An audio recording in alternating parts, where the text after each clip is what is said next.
What is going on, my fellow YouTubers? Today is Thursday. It is the 4th of July Eve, and hopefully, much like I am out, hopefully you guys are able to get out early today, or maybe have already been out, so that's kind of cool. But if you do work tomorrow, then I do feel sorry for you. And while I am enjoying some nice cold beverage, which is really a hydration situation, and enjoying some nice barbecue meals by my buddy and family, you know, hopefully you guys will at least be able to take a nice lunch. And we're going to start with one of the most pressing topics that I keep getting asked by all my friends and family. That is the iPhone 6. When is it coming out? What are the details? Basically, let's start with the release date. There's no set, hard, rock solid release date. There never has been for an Apple product. So if you've been following the iPhone for many years, then I don't really understand why you think it's going to be any different this year. However, according to multiple reports, many, China Times and a few other places that talk about the iPhone 6, they are stating that they do believe that there will be a September 19th release date. Again, please reference the first statement, but take it with a grain of salt, and probably find a little bit of solace in the fact that it probably will be released sometime in August, September, or October. So plan accordingly. The China Times also has reported that the backlight component will have one brightness enhancement film instead of two. So that's kind of cool. The reason that matters to you is it's going to reduce the size of the LCD, thus providing a thinner screen and phone. Most importantly, it's going to provide a thinner phone. Now, while that's all fine and dandy, it does provide opportunity for manufacturing issues, and that is one of the problems that they've been reporting as well. So you can look forward to some supply and demand issues once the iPhone is released. Now, we generally do have this issue with all of the iPhone products and or Apple products, primarily the iPhone products though, and iPad. So anyways, you're definitely going to want to plan accordingly for that.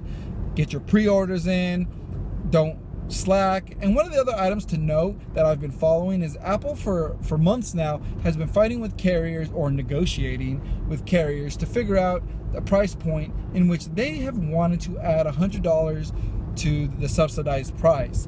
So where it was $199.99, you're going to be looking at $299.99. So that sucks, because the iPhone was at a really good price, and now in doing so, it's going to make it, I don't know if it exactly prices it out of competition, but it does make it a little bit harder to attain. So that's not good news there. Now, the Indian broadcaster NDTV has cited the Chinese blog Fang, stating that the iPhone 6 may not include a 16 gig model. That sucks. That just means that we're going to be forced to pay more. Again, referencing my first issue with raising the price. Now, the 5.5 model is said to be 128 gigabytes of storage, and the 4.7 model is said to have 64 gigabytes of storage. I'm personally still not sure that there's going to be two models coming out this year. I've never known Apple to do that, but I guess it is possible that this would be the year that they do things differently. So if rumors are true, then that's what you'd be looking at. Now, one of the other things that I want to mention is there's this app called Ringley. You might want to check it out. I'm going to have all this information in the description below for everything I'm talking about, so you can go ahead and check it out there. But Ringley is mainly for you ladies, but in this day and age, it could also be for you men. But what it does is Ringley is an app that actually comes with a ring, an 18 karat gold ring with a ruby in it. Now, whether or not that ruby is a real ruby, if it's fake, I don't know yet. They haven't released any further details, so I'm going to be curious to see what that looks like. But anyways, Ringley can notify you of incoming messages and phone calls by way of vibration. You can actually set the different vibrations for the different type of notifications. So that's interesting there. It's gimmicky, but I guess I can see situations in which people are at the club, at a bar, doing some type of activity, running or whatnot, and you could wear a ring and it's not very obtrusive and it shouldn't bother you too much because people are used to wearing jewelry anyway. So you put this ring on and it notifies you. So I guess it's gimmicky, but it could also be helpful. This item is going for $145 pre-sale. So you might be looking at anywhere, who knows, I'm just speculating, it could be 175, 200 or more. So if it's something that you think you might be into and you're a tech junkie like I am, and you just have to have the latest and greatest, then you might want to look into the pre-sale of Ringley. Now, moving on to one of the next topics is, it's called the Marbel Kickstarter Skateboard. What is it, you ask? It is not Marty McFly. It is not something that he has put out, but it may be something that he can get behind. The Marbel Kickstarter Skateboard is the world's lightest electrical skateboard at about 9 pounds and up to speeds of 20 miles per hour with about a 10-mile plus range on its battery. And here's the kicker, it can be controlled with your iPhone. There's a remote-like thing that comes with it. It kind of reminds me of the Nintendo Wii, you know, the little thingy-majiggy, the nunchuck style control that it comes with.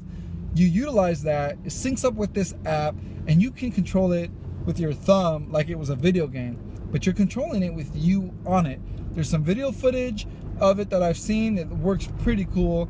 It's definitely something that I can see being a gadget that the ladies like, but I definitely see it being, you know, something that people going to school would like.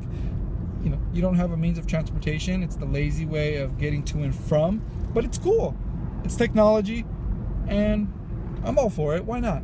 However, price point. They didn't exactly release the price point, but some of the items on their website is pointing to the $250,000, $300,000, $350,000 range for upgrades to the skateboard. So if you're upgrading at that price, it tells me that this shit is going to be very expensive, much like Google glasses and things like that. So I'm not really sure how feasible or how practical it is, but it's a cool item. Let's move on to NBA free agency, because that's one of the other items that's you know, it's been going on, but today specifically, whether you live in Los Angeles or you're just an NBA fan in general, you're gonna want to know some details on the Carmelo Anthony.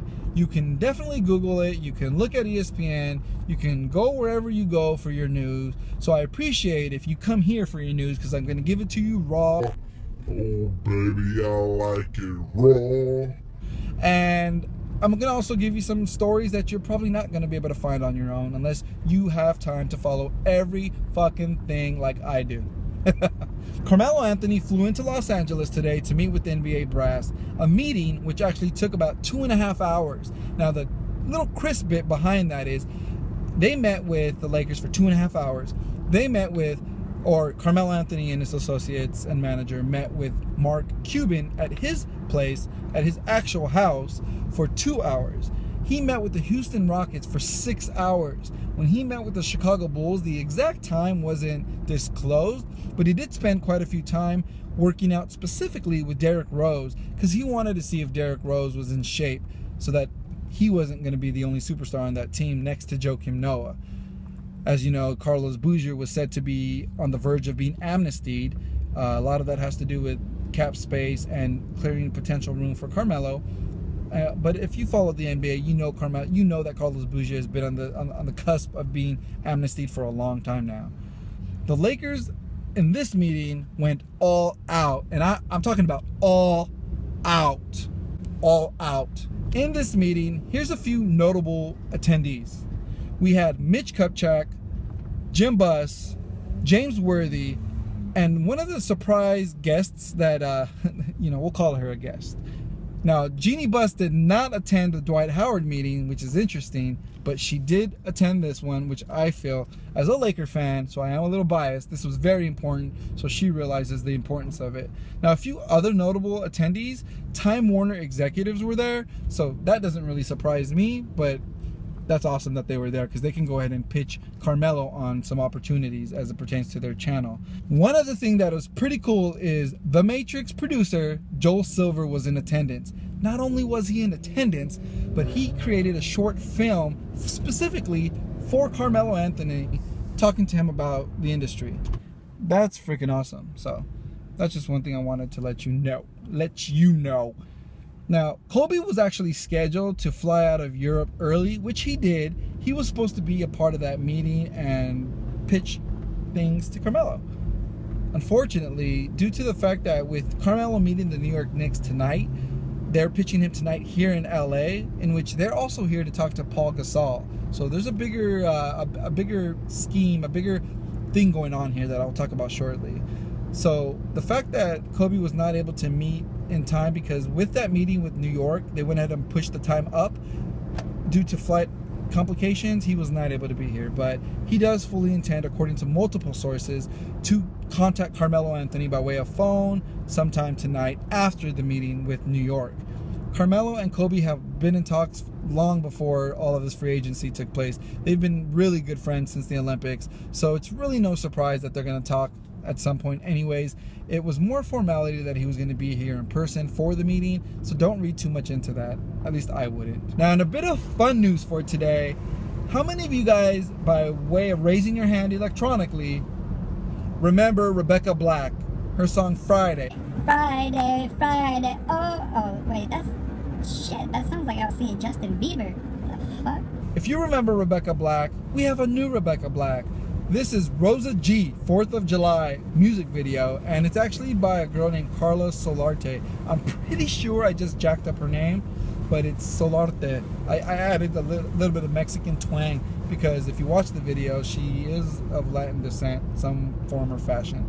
You have got to check out this video, because it's got all kinds of awesome, it's full of so much wind, and while it has all of that, it has a few other adjectives that I just can't seem to think of at the moment. When you see this video, you're gonna know exactly what I'm talking about. So go ahead and check out the video. I'll have the link below. Let me know what you guys think in the comments. You be the judge. And lastly, wrapping things up for you guys, today's fun fact of the day is, now if you accidentally text the wrong person, that's okay. Immediately put your phone on airplane mode. It will not deliver the message, at which point you can delete the message. You're welcome. So that's all I've got today for you, my fellow YouTubers. Have a great 4th of July weekend. Be safe. Don't do anything I wouldn't do. But most of all, remember, I would love to hear from all of you on any of the topics that I've covered today. Anything that you'd like to talk about. Anything you just want to mention in the comments, go ahead and leave it. And don't be shy, don't be afraid to give a thumbs up, to like the video.